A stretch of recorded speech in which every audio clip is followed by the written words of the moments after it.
Hi guys! Welcome back to my YouTube channel and I'm Sarah Jane Semic and for today's video. So for today's video, ang gagawin naman natin yung smoke effect using Google Gemini ulit.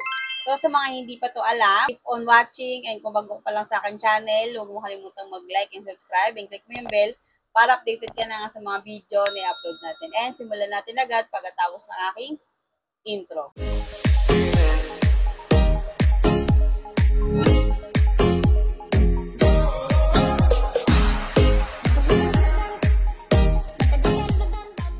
Alam niyo na ba ito kung paano ito ginagawa itong smoke effect style AI using Google Gemini? So matutunan kung paano, tara ituturo ko sa iyo.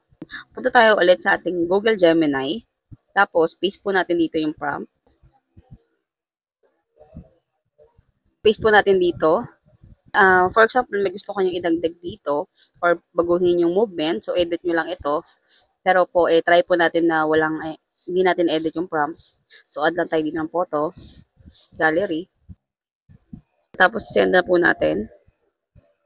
At antay lang tayo ng few seconds dito para ma-generate. And ito na yung na-generate niya. So, kung gusto mo pa ng ibang example at gusto mo pang ibang prompt, so gawa tayo ulit. Copy-paste mo lang ito ulit.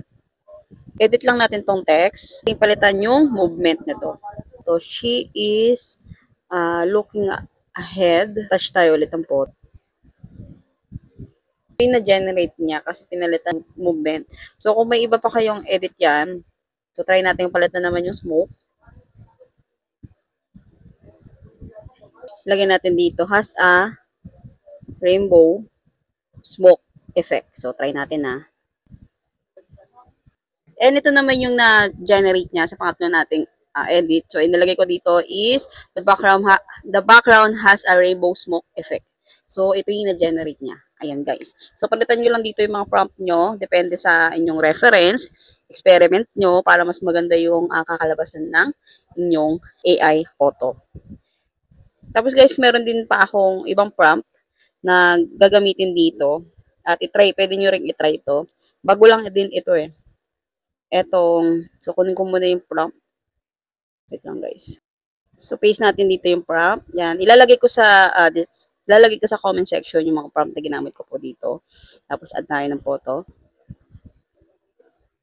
Ayan. So, ito yung another na generate natin. Itong iba namang smoke effect ito. At tapos, edit nyo na lang din ito. Depende sa inyong reference nga.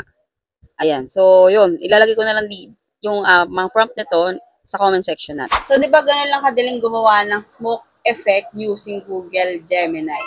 So, sa mga gusto po pong magpagawa or mga naisip po kayong prompt, so ilagay nyo po sa comment section yan at gawin din natin. And sa next video natin is gawan natin ng tutorial yan. Pwede mo rin itong ipasa sa mga kakilala mo na mahilig rin mag-AI photo at gumawa sa Google Gemini. At sa ating Facebook page, may doon po ako nag-upload ng mga latest AI prompt. Kung may nagawa po akong bagong prompt, doon ko po nilalagay sa ating Facebook account. And sa ating Facebook account is nag-upload ako ng mga trending and update ngayong 2025, kung ano yung mga trending ngayon. Ayan. So, kung gusto niyo maging update sa ating mga videos, yan. So, punta lang kayo sa ating Facebook account. And same naman din yung profile picture ko dito at sa ating Facebook account. And that's all for today's video. Huwag mo kalimutang mag-like and subscribe. And click mo yung bell para updated ka na nga sa mga video na upload natin. And see you next video. Bye!